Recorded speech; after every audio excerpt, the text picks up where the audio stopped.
एका श्रीमंत घराण्यातील 17 वर्षीय मुलगा आपल्या आईला वारंवार म्हणत असे, आई, माझं लग्न लावून दे. सुरुवातीला आई त्याचं बोलणं हसून टाळत होती. तिला वाटायचं की हा लहान मुलगा अजून काय याला समजतं. पण जसजसे दिवस जात होते तसतशी त्याची जिद्द वाढतच गेली. शेवटी चिंतेत पडलेल्या आईने ही गोष्ट आपल्या नवऱ्याला सांगितली. अवघ्या 17 वर्षाचा मुलगा नुकतीच 12वी पास झालाय आणि लग्नाचा हट्ट करतोय. हे काय चाललंय, आईने विचारलं. त्या मुलाला एक जिवलग मित्र होता. 24 वर्षाचा तो मित्र त्याच्या घरी रोज येत असे.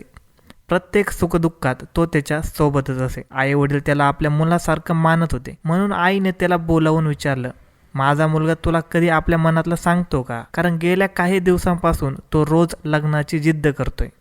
मित्राने जे सांगितलं ते ऐकून आईचे कानच टवकळले.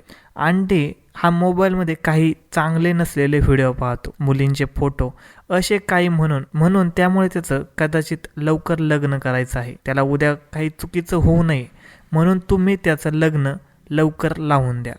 हे ऐकून आई चिंतेत पडली. आजकाल मोबाईलचं युग आहे. मुलं नकळत काय काय पाहतात आणि वेळेपूर्वीच प्रौढ होतात. तिने देखील हा विचार केला. आईवडिलांनी चर्चा केली.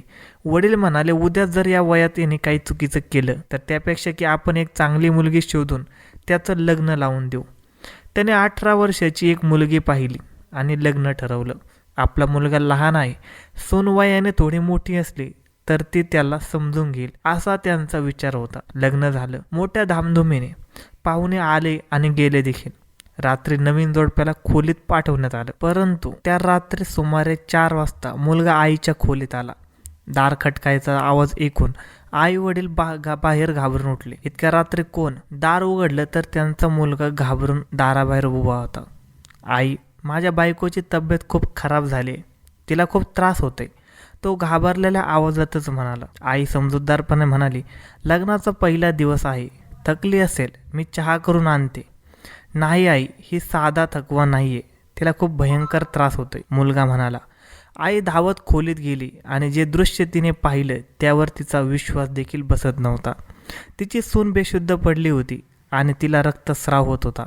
घाबरलेल्या आईने ताबडतोब नवऱ्याला जागं केलं. त्यांनी सुनेला गाडीत बसवलं आणि रुग्णालयात धाव घेतली. डॉक्टरांनी तपासणी केली आणि म्हटलं, या मुलीसोबत कोणीतरी खूप उग्रपणे वागलं गेलं आहे. ती ही स्थिती सहन करू शकली नाही. तिच्या शरीराला इजा झाली. काही मुली खूप नाजूक असतात आणि पहिल्यांदा त्यांना खूप त्रास होतो. काही तरुण मुलं औषधे किंवा गोळ्या घेतात, त्यामुळे अशा गोष्टी घडून येतात. हे ऐकून आई रागावली आणि मुलाला खूप ओरडली. पण तो शांत राहून डोकं खाली घालून उभा राहिला होता. डॉक्टरांनी उपचार केले आणि काही तासांनी त्यांना घरी पाठवलं. मुलगी बरी होईल, पण तुमच्या मुलाला थोडं समजावा, तिची काळजी घ्या, असं डॉक्टरांनी सांगितलं. काही दिवसांनी जीवन पुन्हा नेहमीप्रमाणे चालू झालं. पण नंतर एक विचित्र गोष्ट सुरू झाली. तो मुलगा आपल्या बायकोला घेऊन सकाळी घरातून निघायचा. आम्ही फिरायला जातोय असं म्हणायचा. आईला आश्चर्य वाटलं. इतकं मोठं घर आहे, बाग आहे, सगळं काय आहे, हा नेमकं फिरायला जातो कुठे? पण नवीन नवरीला बाहेर फिरवायचं असेल असा विचार करून ती कायम शांत बसत होती. पण जेव्हा ते 4-5 तास जाऊन परत येऊ लागले तेव्हा मात्र आईला संशय येऊ लागला. फेरफटका एका तासाचा असतो. 4-5 तास काय करत असते हे रोज सुरू झालं. कधी दवाखाना, कधी फिरायला, कधी हॉटेल रेस्टॉरंट. आईला हे वागणं खटकू लागलं. एके दिवस आईची तब्येत खराब झाली आणि ती दवाखान्यात गेली. तोच दवाखाना होता जिथे तिची सून त्या रात्री आणली होती. डॉक्टरांनी तिला विचारलं, आता तुमची सून कशी आहे? सून ती तर बरी आहे, फक्त पहिल्याच दिवशी आम्ही तिला घेऊन आलो होतो, असं आई म्हणाली. त्यानंतर डॉक्टरांनी जे सांगितले ते ऐकून आईला धक्काच बसला. काय म्हणताय तुम्ही? तुमचा मुलगा तर दर 2-3 दिवशी तुमच्या सुनेला इथे घेऊन येतच असतो. तिला उपचार चालू आहे. तुमचा मुलगा अजूनही तिच्याबरोबर तशाच पद्धतीने वागतो, म्हणून तिला त्रास होतो आणि मग तिला इथे घेऊन येतो. हे ऐकून आईच्या पायाखालची जमीन सरकली. ती धावत घरी आली आणि सुनेच्या खोलीत गेली. तिला प्रेमाने गालावर हात फिरवत तिने विचारलं, खरं सांग मुली, माझा मुलगा तुझ्याबरोबर काही चुकीचं तर करत नाही ना? सुरुवातीला सून शांत राहिली, पण आईने वारंवार विचारल्यावर तिच्या डोळ्यात अश्रू आले. ती रडत सासूच्या मिठीत आली आणि म्हणाली, आई, मला वाचवा, माझ्याबरोबर तुमचा मुलगा नसतो, रात्री कुणीतरी दुसराच येतो. तुमचा मुलगा खोलीतून बाहेर जातो आणि नंतर एक 24 वर्षाचा मुलगा येतो. तोच पहिल्या दिवसापासून आजपर्यंत माझ्याबरोबर सगळं काही करतो. नावाने लग्न तुमच्या मुलाशी झालं, पण रात्री कोणीतरी दुसराच असतो. हे ऐकून आईला जणू विजेचा धक्काच बसला. तिने ताबडतोब मुलाला बोलवलं आणि विचारलं, हे काय चाललंय? तू आपल्या बायकोला कुणाच्या जवळ पाठवतोस? तू कुणाकडून पैसे घेतले का? हा काय नेमका धंदा आहे? आता मुलगा रडत सत्य सांगू लागला. त्याचा तो जिवलग मित्र, ज्याच्यावर कुटुंबाचा इतका विश्वास होता, तो दिसायला साधा होता पण मनाचा किती वाईट होता हे आत्ता कळलं होतं. एके दिवशी त्या मित्राने त्याच्या मोबाईलमध्ये अश्लील व्हिडिओ पाहताना याला पाहून घेतलं होतं. अजून 16-17 वर्षाचा होता, अक्कल कच्ची होती. त्या मित्राने त्याला धमकावलं, मी तुझ्या आईवडिलांना सांगेल की तू असले व्हिडिओ पाहतोस, तुझी किती बदनामी होईल, तुझी इज्जत जाईल. घाबरलेला मुलगा म्हणाला, दादा कोणाला सांगू नको, मी हे आता परत कधीच करणार नाही. तो मुलगा म्हणाला, ठीक आहे, पण तुला एक काम करायचं आहे, तू तुझ्या आईवडिलांना पटवून लग्न करून घे. मित्राने सांगितलं.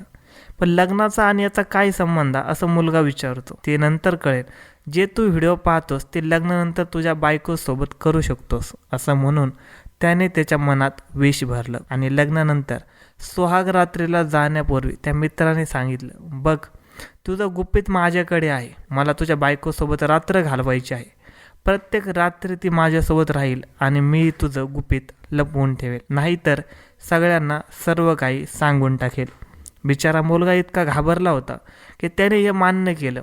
दोन्ही घर समोरासमोर होती.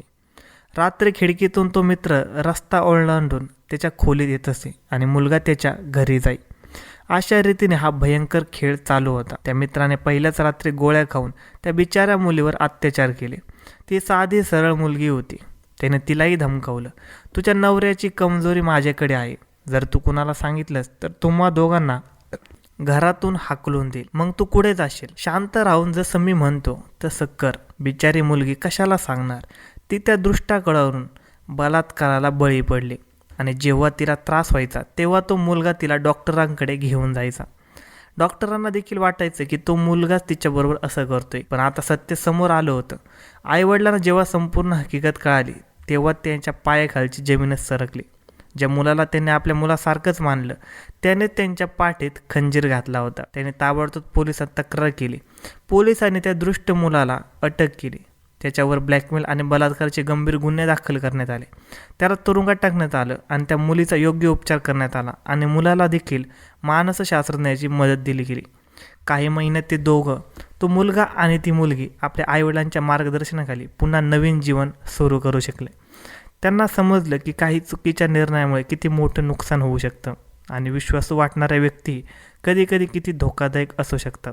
हा प्रकार सर्वांसाठी धडा ठरला. आईवडिलांनी मुलांच्या मित्राबद्दल आंधळा विश्वास ठेवू नये, मुलांनी आपल्या समस्या लपवू नये आणि घरात खुली चर्चा होणं किती महत्त्वाचं आहे. धन्यवाद मित्रांनो. अशाच नवनवीन मराठी क्राईम स्टोरीज ऐकण्यासाठी आजच आपला यूट्यूब चॅनल क्राईम कट्टा याला सबस्क्राईब करा आणि या घटनेबद्दल तुमचे काय मत आहे हे आम्हाला कमेंट सेक्शनमध्ये कळवायला अजिबात विसरू नका.